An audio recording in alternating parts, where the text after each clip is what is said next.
emoción en esta última noche, la noche más importante, porque es la noche en que recibimos el día de San Blas.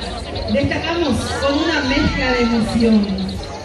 Amo Maitita, Beite, Teícara, Imara, Catupa, Delfina, Amo, Tenor de Jara, Tenor de Lengua y Cultura Guaraní Mehua. Doctor David Galeano Olguera y señora esposa, que nos acompaña en la noche de hoy. Gracias, Muejara, por tu presencia y por supuesto a la gente que se llega de distintos puntos del país.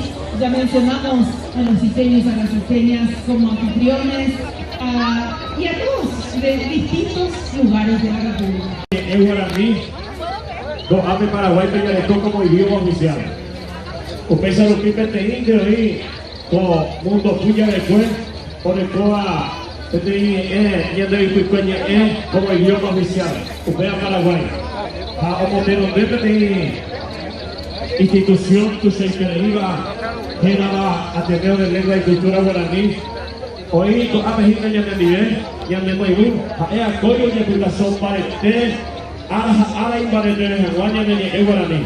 Seja el llevita de Íntima, señor Miguel Solís, Ape Origina, Borjara Guazú, David Real Oliguera, Agente Director, de Pie Fuquiana, licenciada Sabina. Así que bienvenidos a esta pareja y a quien el pueblo paraguayo le brinda gratitud.